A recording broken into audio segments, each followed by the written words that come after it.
You are now listening to Highline's newest social justice podcast, Safer Sound. In this radio show, we will open our minds and our hearts to new perspectives and new people. Let's explore together the meaning of creating true, safe spaces in the Puget Sound and our local areas, especially through a transformative justice lens. Transformative justice is all about getting to the root of the systemic issues that continue to threaten the safety of our communities, not just physical, but also psychological and emotional safety. We want to see a more safe and more harmonious future for everyone in the Puget Sound region. Shout out to the Highline Heritage Museum for serving as our home base, and to One America 106.5 Low Power FM for offering this beautiful and unique space for us to have this show. We also want to give a shout out to Washington State Historical Society for sponsoring and making this show possible. Thank you so much for tuning in. My name is Tian Van, and I'm so excited to talk with you.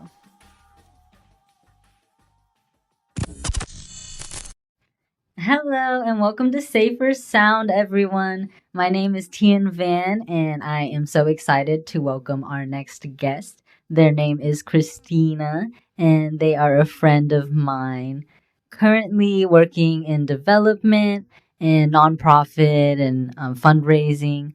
They are also a first-gen immigrant, shout out. And just a really cool person to talk to. They are my friend. So I will welcome them in. Hello, Christina. Hello, Teeny. It's great to be here. Thanks for coming and being willing to do this interview. You're welcome. Thanks for asking me. I'm excited. Okay, so today we are going to be talking about fundraising and raising funds, mutual aid. And I also want to get into your history, Christina, just as a person. Who are you and where are you from? Where'd you go to college? Yeah, so I am from the Tacoma area. I got here being like a military child. So my family was in New York and then military, and then we ended up in Washington State. I'm the child of immigrants from Jamaica, so that's nice. And yeah, we ended up in Washington State, but I went to college at the University of Puget Sound, a private school here in Tacoma, and I majored in communication studies with a minor in African American studies, and that's where I learned that I was passionate about fundraising and honestly developing organizations, smaller organizations, helping them with visibility, and then helping them with fundraising, because I know that fundraising is how more multiple groups in Western societies have to mobilize. So that was my priority. And then my priority was to go and work in those organizations that also are uplifting marginalized groups too. So yeah, fundraising. Oh yeah, events. That's another passion of mine. I do. I would say events is a priority, and then fundraising events so that you can, make something off of them. Yeah, that's how I started. And as soon as I could, after college, get into it, I would say that I jumped right into it.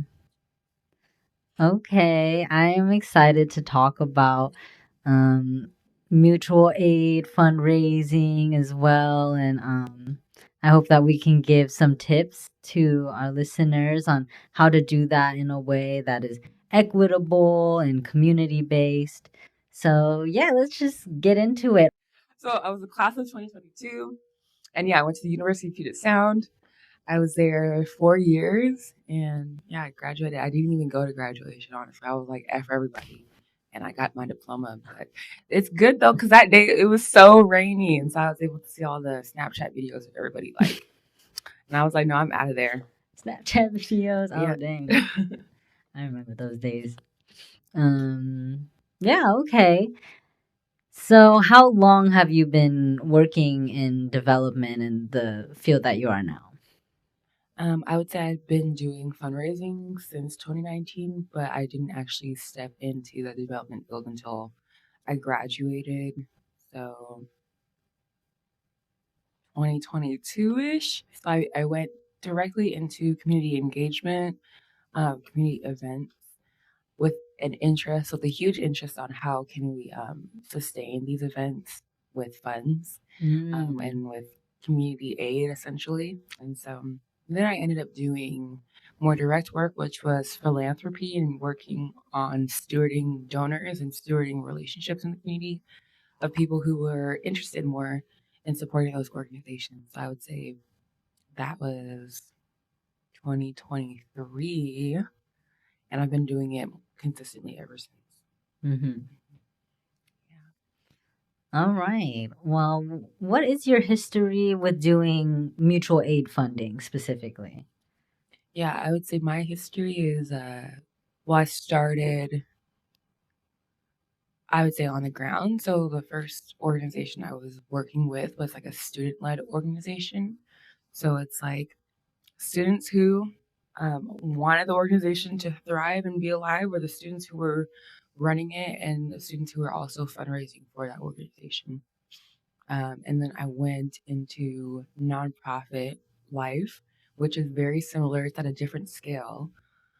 As of right now, I'm working at a nonprofit where our largest fundraiser of the year is expected to raise 220K over that amount. So I feel like my Ooh. history is seeing mutual aid from different fundraising levels, like Mm-hmm. doing my own fundraiser, doing a community fundraiser, or a fundraiser at a school, are all different levels of seeing the same thing work and grow. But there's different reasons why there are different approaches. So I don't know, I've had a lot of experiences using those different approaches and seeing how they've been able to work in the community.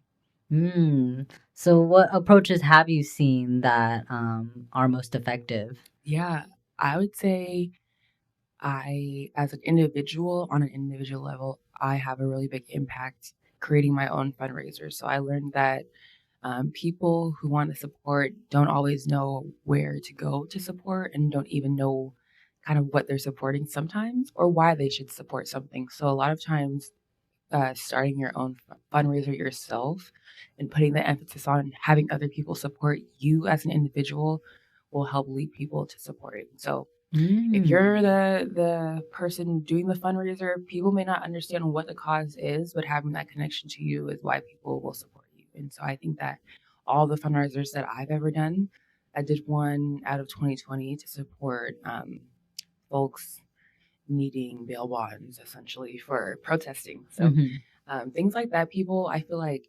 were disconnected from because there is such a civic unrest that a lot of people were going through things. But people who knew me and knew my passion for other people were, I don't know, I think that they found it more accessible. It's probably easier to just say, hey, I'm going to support Christina in doing this work. And that's what really helped a lot. And then also, when you go into larger organizations who have community partners and maybe grantors and funders that are supportive of them, then you can continue building those relationships. So I've seen it, yeah, at the individual level. I've seen it at a mutual aid community level, well, where community members are supporting the same cause. And then I've seen it at the nonprofit level, which is asking multiple different communities to support a larger cause too. Mm. So, what sort of advice would you give to someone who wants to start fundraising and do mutual aid? I would say focus on what outcome you want, focus on your goal, right? You want to have an impact. Why is it important to have an impact and how can money do that? Is your first question to yourself. And figuring out if a fundraiser is where you want to go. And then also targeting. So, like doing a little bit of marketing for who you think for sure will support you and letting them Mm. know, hey, you're not only supporting me, you're supporting other communities or vice versa. By supporting other communities, you're supporting me. And yeah, then just approaching people who you're friends with, who you have connections with already, who you're networked with is the easiest way. Um, Mm. with some other advice. Oh yeah, keep developing yourself in your professional development, keep learning and open yourself up to a bunch of resources because that's what helped me when I was doing donor stewarding and Mhm. like donor databases, which is like keeping track of a bunch of people who you don't really know, but Mhm. learning why you're keeping track of them and how best to keep track of them based on how they give is a really important thing too. So you really have Mhm. to target your audience, kind of target their pockets too, but also reminding people what the goal and the objective of the mutual aid is. And it is mutual because it's a sense of anybody can be in a space where they need support. And Mhm. so doing that support, knowing that the support is going to be continued and that you're making an impact, but so is other people. So is the community on each other. Mhm. I would say. Yes. Does that answer your question? Yes, it does. And I was wondering, how can we ensure that these efforts are rooted in solidarity rather than saviorism? Very good question. I love this. And this is something I've been thinking about more often, which is how do we shift our centering of ourselves, our positioning of kind of what's important is really like centering the human perspective first, and then centering the marginalized perspective, um, and then centering where the funds go, but kind of focusing on why you're doing what you're doing and who kind of needs to see who needs to benefit from what you're doing. And I think that people are always first to fundraising. So like having just remembering like your own position, your own privilege and power in the work that you're doing so that the work is actually benefiting who we're trying to help. Because it is one thing to think that we're supporting, but the work actually has to be benefiting, for example, the client. So, how can we share client stories in a way that centers the client, but also centers storytelling, for example? Like with dignity and Yeah, dignity, respect, and also value for the human lived experience is what I would say is storytelling and letting that person be the holder of their own narrative too. So if I'm coming in and I'm helping fundraise for this thing, then I need to make sure that fundraising is what I'm doing and the storytelling is coming from whoever is benefiting from the fundraising. Mm-hmm. Yes. I think there is this realization that we're having around sort of trauma, using trauma and centering people's pain as a way to guilt people into giving. And Yeah. now we're like finally really just like getting out of that and being like, well, how can we really like tell stories in a way that respects Yeah. the person that we're trying to help? Yeah. Is it empowering for everybody who's involved? And then at the same time, it, it may be in research, I'm not even sure, but people who don't feel like they can change the situation are not going to be empowered to give. So we can't make the situation so negative that they feel like nothing that they can do is going to help. And I've seen that like things that are going on, especially if the fundraising is based on what's going on in the political climate, sometimes people will feel discouraged. So how can you empower the individual, the storyteller, the person who's giving, the person who's receiving, empower everybody who's involved so that we can keep the trajectory going. You can't really do that when you focus on the negative, and also when you focus on the negative, it's not likely coming from the storyteller either. It's coming from centering of the self and kind of the ego. Mm, yes. So, what is some advice that you have for individuals with wealth who want to better support mutual aid without co opting it? Yeah, I would say recognize mutual aid and fundraising can be different based on how it actually is. So they should maybe be the same, but they don't end up always being the same. Mutual aid is the idea that it is mutual, it's communal, and it's based on your most urgent need. Fundraising is like a lot of times there's just a lot of money involved being Mm-hmm. passed around in different places without Mm-hmm. the passion that's behind it.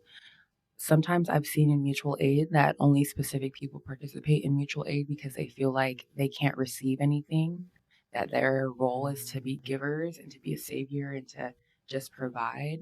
I would say that's fundraising only. Mutual aid is knowing that you could be in whatever situation also. So your giving is impacted by that scenario. Mm.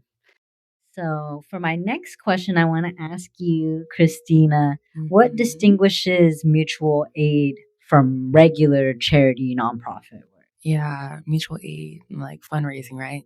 Mm-hmm. Yeah, I would say fundraising is about this huge pool of money that's being circulated throughout however many communities. And I actually just saw some data recently that was like only 10% of philanthropic dollars, which is fundraising money in the US, went to BIPOC led organizations, only 10%. And I'm like, well, we do so much of the fundraising, like, and mutual aid stuff that it's crazy to think. But yeah, you just think about it like that. It's just a bunch of money that's going around and around and around. And fundraising, you really have to do what you can to center the person who's being impacted by the money, and then center your objectives for it to not be like kind of like a saviorist thing or a thing that's about elitism or about capital and about money. Mutual aid, for example, is different because mutual aid comes from the community, not so much throughout communities, but from a source of community where that money, that finance, is supposed to help develop communities and help people prevent themselves from getting into more situations, I would say. So it's supposed to help with adversary and also turnaround situations, but also it's mostly funded by small community initiatives or grassroots, or even smaller than grassroots. And so people who are doing that kind of work have usually an anti-oppressive mindset when they are doing it and when they're approaching that work, knowing that wealth distribution is one way to kind of be anti-capitalist. So it comes from like an anti-capitalist perspective, mutual aid. Mm-hmm. Also knowing that the human perspective is first, and that mutual aid literally means mutual. So you can give, and you also can be given to. Versus fundraising Mm-hmm. is just like it's about who's getting the money, really, not who's getting it back or who's benefiting from that. Fundraising, the benefit that we talk about is how good you can feel from fundraising, but mutual aid is like what actually happens to the community when you do that, which is Mm-hmm. usually good stuff, and usually it's mobilizing a little bit more than the scenario that they were given. So that's what I think is the difference. Does that make sense? Mm-hmm. Good. It almost sounds like mutual aid funding is more direct, even in the impact is there's a quicker turnaround for the impact as Yeah, well. and for sure that turnaround is really quick because it's super need based, and it's saying that the need, it's almost crisis too. So it's saying the need Mm-hmm. is right now. It's also addressing who can meet the need the quickest too. So it usually is their community members, your neighbors, the people who are right next to you. Versus fundraising, there's some time to turn around. You could fundraise for even the next year. Or you could raise, build sponsorship and build stewardess and people who are willing to join in. But again, the turnaround is not as quick for people who are being impacted by food insecurity or Mm-hmm. rent insecurity, for example, just any insecurity, for example. So that's a difference. Um, and yeah, I've just seen people participate in mutual aid coming from a savior perspective. And it kind of is with the thought that this will never happen. This could never happen to me, and it will never happen to me, which is why I'm able to give. And my giving is going to change the situation because I'm privileged versus I want to contribute to ending this experience for said individual or said community. And this is just one way that I'm going to join that. So I think a lot of people who already do mutual aid are already challenging and critiquing our system in different ways than just wealth distribution versus fundraising. Again, people are way less connected to that passion and are aware that they can just put their dollars in somewhere and honestly believe the organization before they see the work. So the organization represents the work that's happening, And that's not as clear, explicit, or transparent as mutual aid can end up being. Mm. So, what sort of innovations or shifts do you see happening, and what are you excited for? As far as fundraising, Yes. yeah. Um, Honestly, I am coming from a more radical perspective, but I think that we're kind of realizing, like I said, about the 10% of philanthropic dollars are going to BIPOC orgs, is we're really learning has been a big push for DEI since 2020, especially. We're learning that DEI and actual equity, anti-oppressive work are two different things, and there are some organizations that are doing a little bit more than others. So I think that's the shift that I'm interested in seeing, more organizations coming to the realization that there is more work to do than that they are Being doing. accountable. Yeah, being accountable for, and even accessing, because that's the thing too. Access, who has access? Usually, a lot of organizations do, but they're not utilizing those accesses and those resources and stuff like that. So I would say my experience with work that I was telling you about before, for example, where my experience has been super racialized, and I have experienced racism in the workplace, but this is a workplace that talks a lot about DEI and equity all day. So I'm learning like what we really want in fundraising is not what we're really doing. And so I'm really excited for us to see ourselves holding ourselves more accountable and us learning about, for example, white supremacy norms that we perpetuate in our work, and kind of learning that those are the reasons why that we're not as successful as we want to be in our organizations, and in the work that we're doing, and sometimes our storytelling journeys. But for this, I mean, sustainability is how you're going to be able to maintain mutual aid. So if you can't sustain the people who are doing that work, which are going to be people who are super diverse, then there's no reason to be doing the work at all. So then that's my experience, and it's disappointing, but I'm ready for people to really be empowered by that by facing more challenges via our current political climate. So, do you mind telling me more about challenges that you faced with securing sustainable funding? Yeah, I think a, the biggest challenge that frames things like grant writing is making sure the language, um, your language that you're using as far as to appeal to grants and funders and things like that that are sustainable, and even your larger level donors. There's a specific language that you want to use when you're dealing with them, and sometimes you find that language is ever changing and moving, and challenging. And sometimes you think that the work that you're doing relates highly, but at the end of the day, if you can't talk about that work and relate it to what that grantor, that funder is saying, then you're not you're not going to be successful with getting that grant. So being true to what the organization or what your mission is as far as what you're doing, and how well can you talk about what you're doing in different capacities is really good. So you kind of do have to be tied into what you're doing, who you're supporting in whatever level. And my experience working with a bigger organization is that because we have so many programs and services and different things that we're doing for different community members, that the language um, always needs to be manipulated when we're talking to our grantors and funders. Our language is always changing. So we have two grant writers that are always doing a lot of writing because we are always applying for so many different grants for just so many different reasons. And so, yeah. Different reasons, purposes, and Yeah. yeah. So different things to talk about, and a lot of it. Did that answer? Yeah, that was a great answer. Thank you.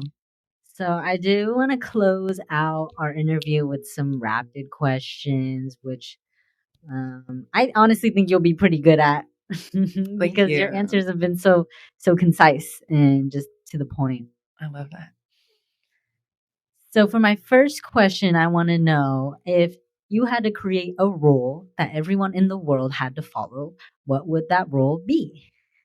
That's such a good question. It would be like no white supremacy. That's That would be my rule, and everybody would suck at following that. well, they would have to follow it though. They had to follow it. What happens? We all go under it, and then we restart the world. No white supremacy. I'm with it. What's another rule I would think about? Let me think. Yeah, oh yeah, you can't have over a certain amount of money. There ain't no way. Nobody is a celebrity. Nobody is 1%, 2%. No, this is not milk. There's no way you're 2%. No way. Everybody gotta be. We are on the same level, okay? And maybe there's leaders, tribal leaders in the community. That's totally fine. Some people know, how to hunt a little bit better, how to run a little bit faster. That's totally fine. But there's just can't be kings and queens, and I feel like that's what started all of that shit. So all of that stuff, the colonial, European aspect of king and queen is what really impacted what I call high society or high culture or high value. Just the concept of a higher class, a separate one, untouchable hierarchy. Yeah. Let's just get rid of that. Yeah. Let's go back to things that we were doing 500 plus years ago, because colonization is so new is what people forget about. Like it's only 500 years, not even 500 years probably, I don't know, but in that small amount of time we really did a lot of damage. And so I'm like, why not just lean into the experiences that we had before how many billions of years, because I think that people think that where we are now is the most technical and the most updated and the most advanced time of human existence. But I'm like, no, we've evolved so much more than we have. And just because we got our little technology, I think that people are like, I'd rather stay here in this time than go back. Yeah. So yeah, that's the change I would make. Ain't no white supremacy though. That's my biggest rule. Yeah, like with colonization and how the existence of a class like kings and queens have been the source of so much colonization in a way, because yeah. The Western agenda has been based on just replicating all those dynamics in so many ways, even down to like our social behavior today and the things that we talk about and the ways that we live our life. I feel like that it's so deeply embedded to our society. But I'm like, I have faith though. I feel like I have hope in being oppressed, and I have hope in finding liberation. Like if people can be oppressed and find liberation, then the oppressors can change also. And we can change how we communicate around these different ideologies. So yeah, I'm willing to do the work. Okay, this brings me to my next question. What keeps you going? What pushes you when you need hope? I probably spirituality, the reminder that the human self is flesh and that we're all spirit, just existing and just being alive. And so the fleshly experiences that we have, a lot of them based on colonization, but having that understanding, I can separate myself from the colonized experience by just remembering that I'm a spirit, and that our journey to liberation is our journey to spirituality, being spiritual people again, spiritual beings, spiritual communities, and that we're not going to really achieve that until then. So I get excited. Yeah, I wake up and I'm excited. I'm like, how am I going to go be spiritual today and be a person and really like delve into my human experience as a person? That's beautiful. That was a great answer. Thank you. Well, I loved talking with you today, Christina. Yeah, I loved being here. Thank you so much for having me. So fun. This is some awesome stuff, y'all. Yeah. So make sure you play it back, because we got a lot of good advice in here and covered a lot of ground. And take notes too, yeah. Take notes. All right, well, I'll see y'all next week for Safer Sound. Yeah, that was pretty much it. Bye.